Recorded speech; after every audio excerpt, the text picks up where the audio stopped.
ساری کائنات میں وہ ہوتا ہے جو اللہ چاہتا ہے، وہ نہیں ہوتا جو تم چاہتے ہو، وہ ہوتا ہے جو اللہ چاہتا ہے۔ ایک قرآن میں اللہ نے یہ ذہن نبیوں کے قصوں سے ہمارا بنایا کہ موسیٰ علیہ السلام تشریف لا رہے ہیں، ان کے ہاتھ میں ڈنڈا ہے،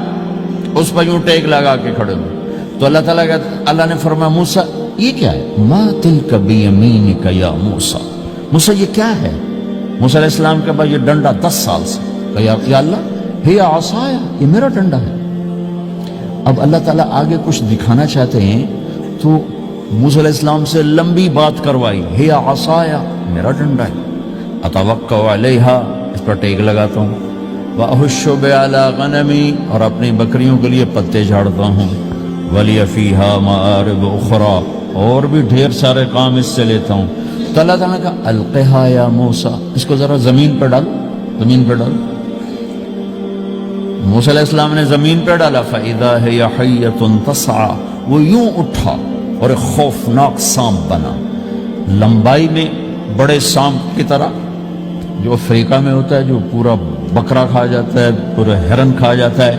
اور تیز رفتاری میں جان کی طرح ایک چھوٹا سا سانپ ہوتا ہے، بہت تیز چلتا ہے، اور زہر میں حیہ کی طرح۔ سانپ کی 3 قسموں کو اللہ نے ایک ڈنڈے میں جمع کر، ایک ہوتا ہے کأنہا جان، چھوٹا سانپ جو بہت تیز دوڑتا ہے،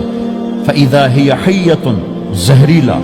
فَإِذَا هِيَ ثُعْبَانٌ مُبِينٌ، بہت بڑا، یہاں سے لے کر وہاں تک۔ تو 3 مختلف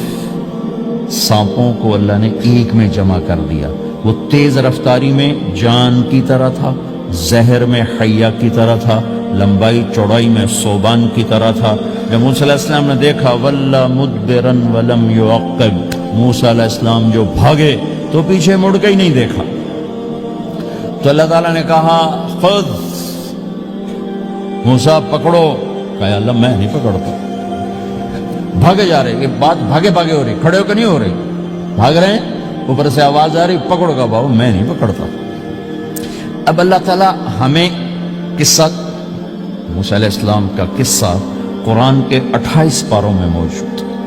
اتنا اس کو اللہ نے دہرایا، اتنا دہرایا۔ سب سے زیادہ موسیٰ علیہ السلام کا نام قرآن میں آیا ہے، نبیوں میں سے 136 دفعہ موسیٰ علیہ السلام کا اللہ تعالیٰ نے قرآن میں ذکر فرمایا، نام کے ساتھ، نام کے ساتھ۔ پھر کہا خذها ولا تخف، موسیٰ پکڑو ڈرو نہیں، سنعیدها سیرتها الاولی، واپس ڈنڈا بناؤں گا، کہا یا اللہ میں نہیں پکڑتا، مجھے کھائے گا، مجھے کھائے گا، وہ بھاگے جا رہا ہے۔ آخر اللہ تعالیٰ نے کہا خذ انک من الآمنین، موسیٰ میں گارنٹر ہوں، کچھ نہیں کہے گا، گارنٹی دیتا ہوں۔ اللہ کی گارنٹی پر کھڑے ہوئے، وہ ایسا منہ کھول کے آ رہا ہے، تو اب چلو اللہ تعالیٰ کہتے ہیں پیچھے سے پکڑ لو، دم سے پکڑ لو تو کوئی مسئلہ نہیں تھا، کہ نہیں منہ سے پکڑو۔ اب موسیٰ علیہ السلام نے ایسے اوپر ایک چھوٹا سا کپڑا تھا یوں اوپر کر لیا، تو اللہ تعالیٰ نے کہا یہ کیا کر رہے ہو؟ کہا جی مجھے اس سے ڈر لگ رہا، کہ تیرا ڈر ہی تو نکالنا ہے، کہ یہ کچھ نہیں، سب کچھ تیرے اللہ کا ارادہ ہے، یہ کچھ نہیں، ورنہ یہ کپڑا تمہیں بچا لے گا تو تمہیں ویسے ہی سارا نکل جائے گا۔ اب وہ آگے آ رہا ہے، موسیٰ علیہ السلام کانپ رہے ہیں اور دیکھ رہے ہیں، کانپ رہے ہیں اور دیکھ رہے ہیں، اور بڑے اب اللہ نے کہا تھا تو ڈرتے ڈرتے ہاتھوں سے یوں، کانپتے کانپتے ہاتھوں سے یوں آگے ہاتھ کیا، اور جو ہی ہاتھ کی انگلیوں نے سانپ کے منہ کو ٹچ کیا تو اللہ نے دوبارہ ڈنڈا بنا کے ہاتھ میں پکڑا تھا، اور ساری دنیا کو یہ پیغام دیا کہ دیکھو میرے بندو، اللہ سب کچھ ہے، لہذا اللہ کی مان کے چلنا۔ سامنے شیطان آئے گا، سامنے شیطان آئے گا، تمہیں الٹی راہیں دکھائے گا، تو تم اپنے اللہ کو یاد کرنا جس کے ہاتھ میں سارے خزانے ہیں اور طاقت ہے۔ 1 سیکنڈ میں اسے سانپ بنایا، اگلے سیکنڈ میں اسے ڈنڈا بنایا، اور پھر موسیٰ علیہ السلام کے ہاتھ میں پکڑایا، نیا نہیں، وہی جو ان کے پاس تھا وہی ان کو واپس کر کے پوری دنیا کے انسانوں کو اور اس امت کو خاص طور پر اللہ تعالیٰ نے یہ سوچ دی کہ اس کائنات میں ایک طاقت ہے اللہ جو سب کچھ کر سکتا ہے، اور اس کے چاہے کو کوئی روک نہیں سکتا اور اس کے روکے کو کوئی کروا نہیں سکتا، وہ اللہ۔